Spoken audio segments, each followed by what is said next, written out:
Farheen T V میں خوش آمدید۔ ہمارا آج کا موضوع ہے حضرت لوط علیہ السلام کی نافرمان قوم۔ حضرت لوط علیہ السلام حضرت ابراہیم علیہ السلام کے بھتیجے تھے۔ حضرت ابراہیم علیہ السلام کی اجازت سے حضرت لوط صدوم کے شہر منتقل ہوئے۔ اس علاقے میں کافی زرعی اراضی اور دیہات مہلک تھے۔ یہاں کے لوگ انتہائی بد کردار، کافر اور بد فطرت تھے، سرعام برے کاموں میں ملوث تھے۔ انہوں نے بے حیائی اور برائی کا نیا کام شروع کیا ہوا تھا۔ وہ اپنی نفسانی خواہش مردوں سے پوری کرتے تھے، اپنی جائز خواہش عورتوں سے پوری کرنے سے اجتناب کرنے لگے، جبکہ اللہ سبحانہ تعالیٰ نے مردوں کی تسکین کے لیے جنسی خواہش پوری کرنے کے لیے عورتیں پیدا کی ہوئی تھی۔ حضرت لوط نے تبلیغ کے ذریعے قوم کو بد فعلی، بد کرداری سے منع فرمایا، لیکن ان کی گمراہی اور سرکشی میں کمی کے بجائے اضافہ ہوا۔ اس وجہ سے اللہ سبحانہ تعالیٰ نے وہ عذاب نازل فرمایا جس کا وہ سوچ نہیں سکتے تھے۔ ان کو اللہ سبحانہ تعالیٰ نے دنیا والوں کے لیے عبرتناک بنا دیا۔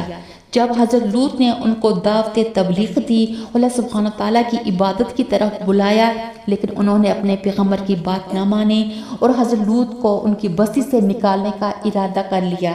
انہوں نے پیغمبر کی باتوں کا یہی جواب دیا کہ حضرت لوط کے گھر والوں کو اپنے شہر سے نکال دو، یہ لوگ پاک رہنا چاہتے ہیں۔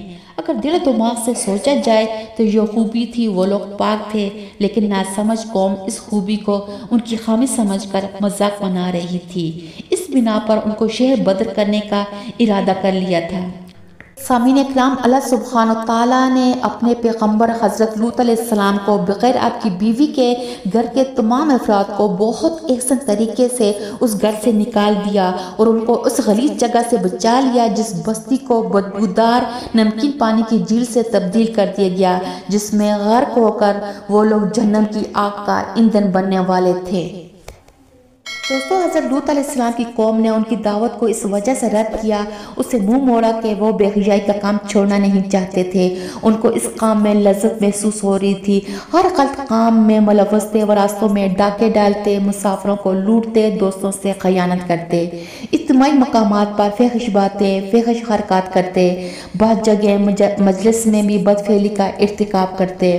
انہیں نہ موجودہ گناہوں سے شرم تھی، نہ سابقہ گناہوں پر ندامت تھی، بلکہ ان شر پسندوں نے حضرت لوط علیہ السلام سے کہہ دیا، اگر تم سچے ہو تو ہم پر اللہ کا عذاب لے آؤ۔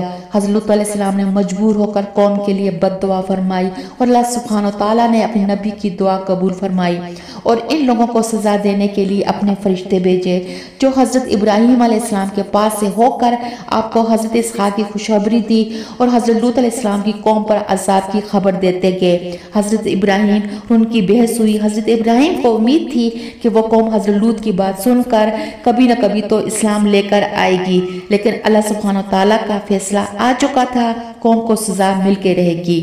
مفسرین کہتے ہیں کہ جب فرشتے یعنی جبرائیل، میکائیل، اسرافیل حضرت ابراہیم سے رخصت ہو کر حضرت لوط کے علاقے میں آ گئے تو وہ خوبصورت جوان لڑکوں کی صورت میں تھے۔ اس میں اللہ تعالیٰ کی طرف سے اس قوم کے لیے آزمائش تھی۔ جب وہ پہنچے تو سورج غروب ہو رہا تھا۔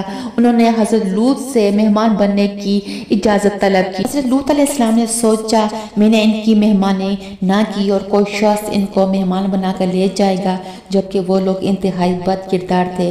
آپ اسی وجہ سے پریشان ہوئے۔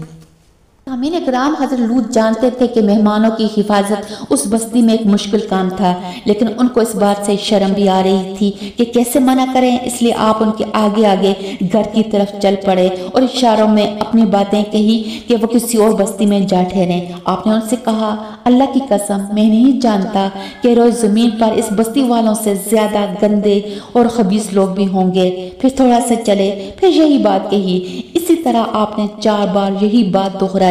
فرشتوں کو اللہ تعالیٰ کی طرف سے یہ حکم ملا تھا کہ بستی کو اس وقت تک تباہ نہ کریں جب تک کہ ان کا پیغمبر ان کے خلاف گواہی نہ دے دے۔ حضرت لوط نے اپنی قوم کو باز رکھنے کے لیے مختلف قسم کے خربے استعمال کیے۔ ارشاد باری تعالیٰ ہے کہ لوط نے کہا، اے قوم، یہ جو میری قوم کی لڑکیاں ہیں تمہارے لیے جائز اور پاک ہیں، مطلب یہ کہ اپنی جنسی خواہش ان سے پوری کرو۔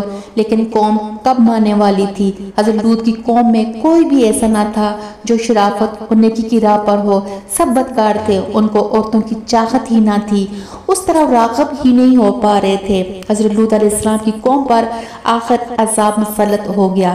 فرشتوں نے حضرت لوط سے کہا کہ آپ اپنے گھر والوں کو لے کر رات کے آخری حصے میں یہاں سے تشریف لے جائیں، اور جب قوم پر عذاب نازل ہو تو ان کی آواز سن کر تم پیچھے مڑ کر نہ دیکھنا، اور آپ کو حکم ہوا سب ہمراہیوں کے پیچھے چلیں تیری بیوی کے سوا۔ اس کا ایک مطلب یہ تھا کہ اپنے گھر والوں کو لے کر چلیں مگر اپنی بیوی کو ساتھ نہ لیجیے گا۔ دوسرا مطلب یہ تھا کہ کوئی مڑ کر نہ دیکھے گا سوائے آپ کی بیوی کے، وہ ضرور مڑ کر دیکھے گی تو اس پر وہی عذاب آئے گا جو دوسرے کافروں پر آیا۔ دوسرا قول یہ ہے کہ وہ اپنے خاوند اور 2 بیٹیوں کے ہمراہ روانہ تھی، لیکن جب شہر کے تباہ ہونے کی آواز اور ہلاک ہونے والوں کا شور سنا تو اللہ تعالیٰ کے حکم کی خلاف ورزی کرتے ہوئے مڑ کر دیکھا اور بولی، ہائے میری قوم! اس پر ایک پتھر پڑا جس نے اس کا سر پھاڑ کر اس کو اس کی قوم سے ملا دیا۔ وہ انہی قوم کے مذہب سے تھی اور حضرت لوط علیہ السلام کے پاس آتے ہوئے لوگوں کی اطلاع اپنی قوم کو دیا کرتی تھی۔ دوستو، علماء اکرام فرماتے ہیں حضرت جبرائیل نے اپنے پر سے ان 7 بستیوں کو جڑ سے اکھاڑ دیا جس میں 4 لاکھ یا 40 لاکھ افراد تھے۔ ان میں موجود جانوروں سمیت ان کو آسمان تک بلند کیا، حتیٰ کہ ان میں مرغوں کی اذانیں اور کتوں کی بھونکنے کی آوازیں فرشتوں نے سنی، پھر ان کو پلٹ کر زمین پر پھینک دیا۔ استغفر اللہ۔ پیارے ساتھیوں، مزید اچھی ویڈیوز کے لیے ہمارے ساتھ جڑے رہیے گا۔ آپ کا لائک کرنا، سبسکرائب کرنا میرے لیے خوشی کا باعث ہوتا ہے، جس کی میں شدت سے منتظر رہتی ہوں۔ اس کے ساتھ ہی فیا کو دیجیے اجازت، ڈھیر ساری دعائیں آپ کے نام۔ جزاک اللہ خیر فار دیٹ۔